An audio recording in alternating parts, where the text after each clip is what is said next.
What is good, mga insans? Welcome back to the Insans Out of Basketball, where we give you the latest NBA scoop and local basketball events here in Vancouver, Filipino community, basketball community, with Intan. And Jello. Welcome back, mga insan, mga kababayan, Vancouverites. Yeah. Everyone here is welcome. For those who are new, again, don't forget to like and subscribe our podcast, our channel. Again, we talk about basketball, but we want to bring up Vancouver and bring back basketball here in Vancouver. So yeah, we are Intan and Jello here. We're cousins. We are here in Vancouver, and every week we post a video every Friday, and we just talk about basketball, recent news, all that kind of stuff. And in the world of basketball, there's always so many things happening, and that's why we always start with our 24-second shot clock, which is again 24 seconds, just bringing in all the information in the past week.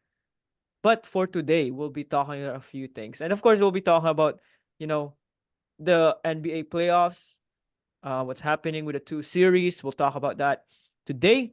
We'll be talking also about the Vancouver Bandits, right? We're gonna extensively talk about them. Me and Intan were recently in the game, so we are excited to talk about them.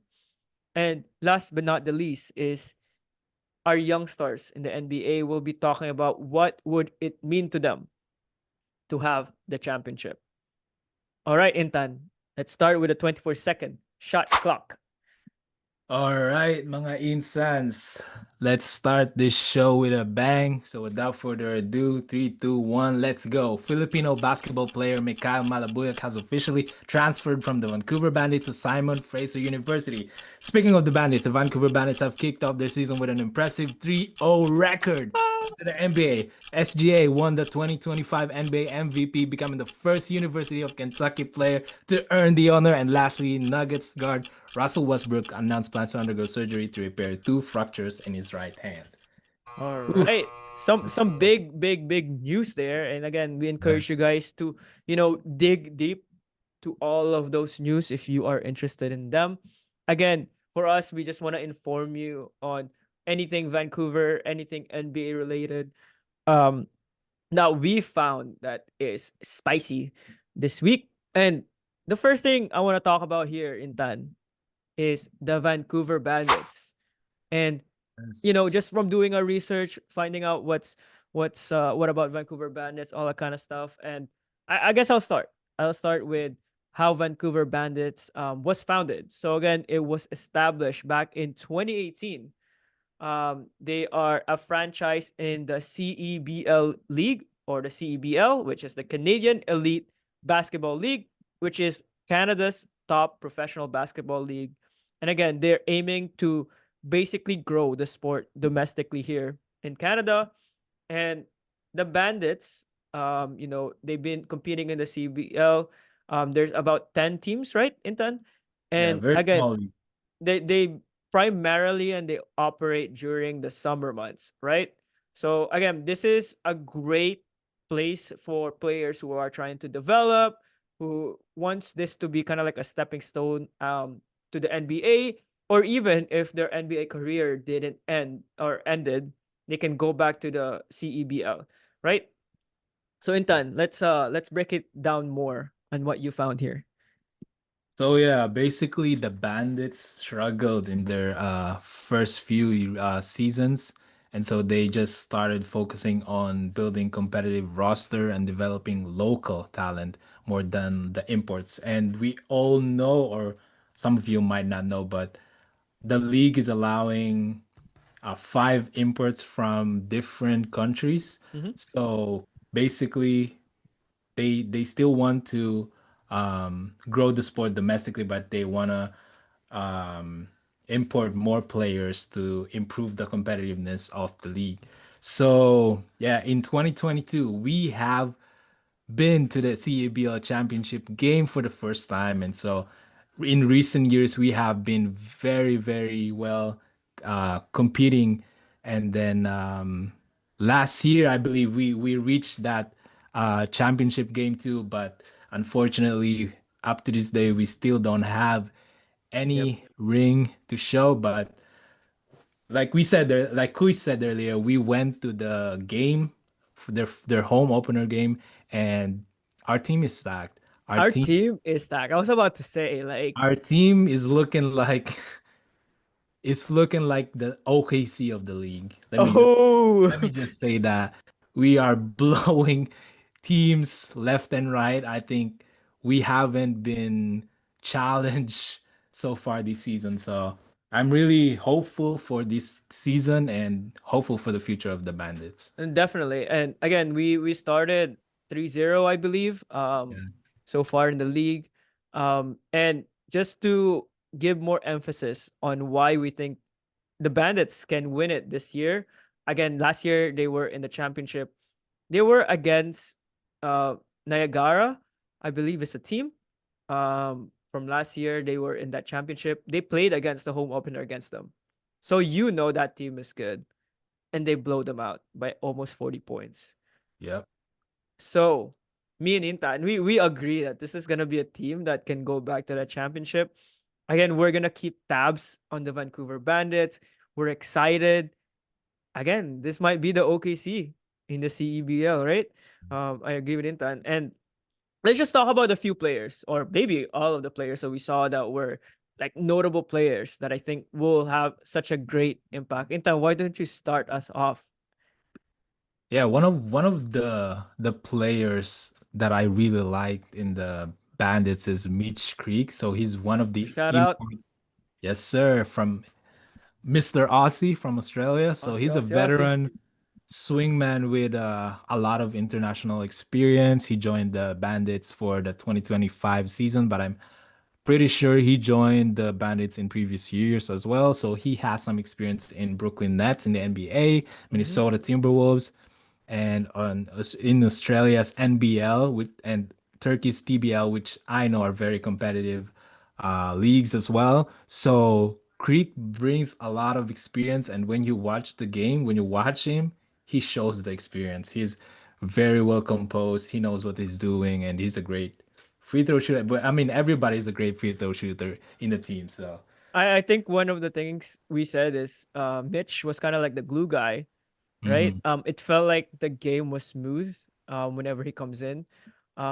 So for those who don't know, CUBL only has 10 minutes instead of the usual 12 minutes in the NBA. And I think whenever he comes in, it just feels more smooth, right? Everyone feels more connected. And I'm gonna skip through the other person, and I think I'm gonna skip through Tyrese. Like I'm gonna talk about Tyrese first because I think both Mitch and Tyrese, we saw that there's a connection, right? Mhm. And talk about Tyrese first, before we Yeah. talk about the other guy. So Tyrese, on the other hand, he is a young guy. He's one of the bigger names that we have for this roster for this 2025 season. He's a 6'10" Canadian forward from Montreal, Quebec, and he joined the 2025 season. He's known for versatility, rebounding, and defensive prowess, and he has some collegiate and professional basketball experiences. This guy is one of the biggest guys I've seen in the league, and he reminds me a lot of James Wiseman. I think I told Guis when watching the game. He has a lot of potential, but he is still young and he can improve a lot. But he is a very exciting player, especially with his, like Guis said, with his ability to connect with our Mr. Aussie. So I'm excited for this guy as Yeah, well. they have a really good connection. I can see how Mitch has kind of like be the veteran. So Mitch played Yeah. 8 games last season actually Mm. with the Bandits, and he was basically, reassigned back to the Bandits this year. And this is gonna be exciting. I think this is gonna be important for Tyrese development. I guess we'll dive deep into that in the next couple of videos. But Tyrese, we saw that he was really good, like raw potential, and I think he has a lot of thinks he still needs to improve. I'll be the devil on this talk, but I think he was great. He was great watching him. I think second game he was the top scorer, right? But definitely needs some more polishing in order for us to win that championship in the But CEBL. I think the league is not prepared for Tyrese because some of his dunks really Ooh. altered the the rings Oh yeah, during the game. So so there, he they had a had to dunk, fix the right? game. Yeah. They had to fix the rings a couple times. So Yeah, yeah. I think the he had a dunk at the first quarter or something, and then during halftime there was a guy trying to bring out a yeah. a big ladder to fix it, but I think he was able. I think I don't know who jumped to the ring, but they were able to fix it without even the ladder. But that was crazy. It was a crazy game. It was a fun game. So if you never It's a watched fun. the Bandits, it's in Langley. It was very full, like the parking lot. Oh my god, that was crazy. I think it was a really nice atmosphere. If you've never been to any NBA games, I think you'll you'll definitely get the same vibe, right? Then Yeah, next, yeah. oh, So go ahead.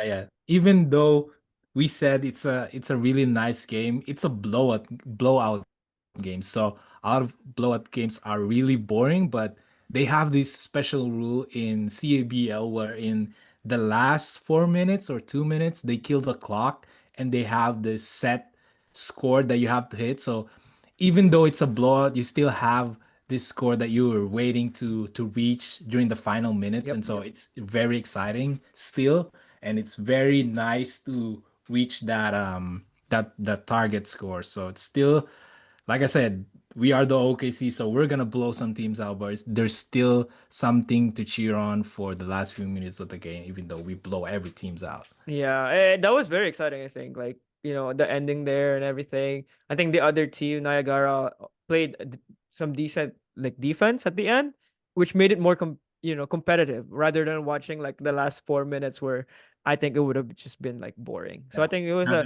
Another in a regular NBA game, people would have been gone. gone, right? The And traffic, yeah. but again, you wouldn't see that on the NBA too much. A lot of the teams are like close. Oh Well, yeah, but yeah. again, like this is something that's if you never watched CEBL, it's definitely something that you should definitely look out for, right? Yes, Let's sir. talk about like two more players here, Dan. Kyle Mangas. When we were watching him, he's from the USA. Um, he was a shooter. Guy Mm. was a shooter and hustles really well. I think defensively you can see his effort. But Kyle Mangas was joined the Bandits back in April 2025 after playing in the NBA G League and in Europe.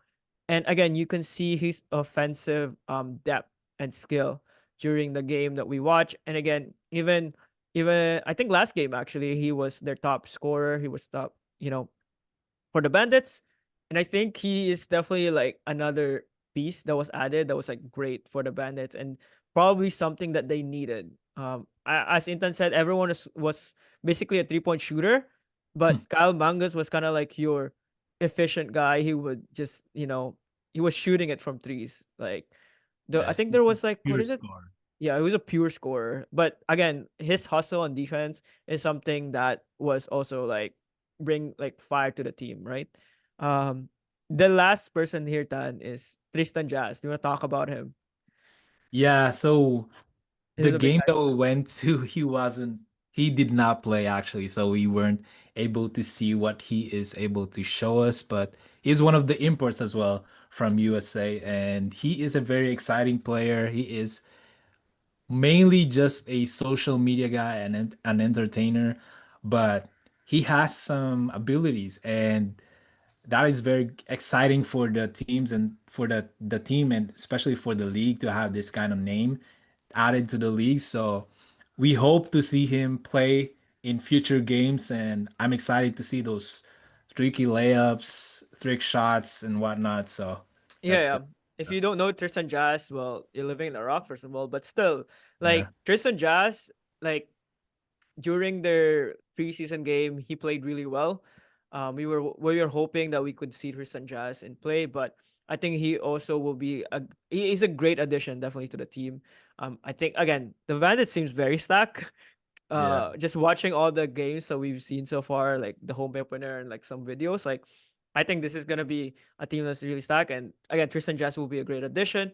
Also, on the arena, there was a few people like looking forward. They were shouting Tristan's name. So again, as Intan said, this is a great addition not just for the Bandits but also for the CEBL. league. especially when a lot of the audience are kids. I'm Yeah, pretty sure yeah. they know him. But So it was a very diverse group. I just want to say, yeah, like, yeah, it's the yeah. arena. It was families, couples, like Adult. adults, the kids. It was a very diverse group. It's a nice atmosphere. Again, that's why it felt like an NBA game. Because again, You like get a free NBA, towel as well, so and you that's got a free towel there, home opener. Let's nice. go. But I just want to give some extra credit to the coaching staff. For those who've been listening, I love to give a good huge shout out to the coaching staff, to the strategy that's been implemented. I think there was a couple times where I'm just pointing out to intern, like, look at like that coach, like, and that coach was Kyle Julius. I know I was looking at his resume. He's a very stacked resume. Um, 2024 CABL Coach of the Year, and they continue to develop the bandits with developing talent. They are fostering a very competitive team culture. So again, just even follow their Instagram. Like, it's a very, the team is something that you are gonna be afraid to see, right, in the playoffs and whatnot. And again, under his guidance, the bandits have been, again, a contender in the CEBL, right? Yeah, Last I thoughts, think Stan. Last yeah, thoughts. what I really like about the coach is he's really very communicative with Yes, very.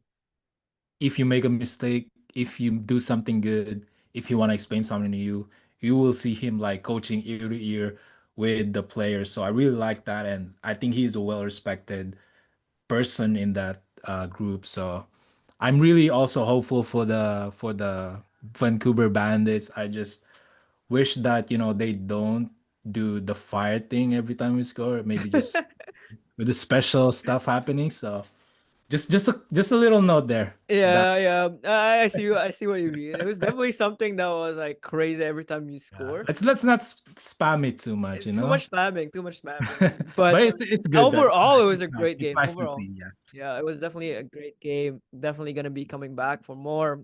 Yeah. Um, Hopefully we'll go there in the playoffs. See them the intensity in the playoffs. yeah. But again, shout out to everyone in the Bandits team. Shout out to all the players. And again, you guys are building a really, really great team and a really great atmosphere. And we're all excited here in Vancouver. Me and Intan are excited. So yeah, keep supporting the Bandits. Let's go. Want more wild takes and heated hoop talks? Hit that subscribe button for more ins and outs. The real court for Pinoy basketball.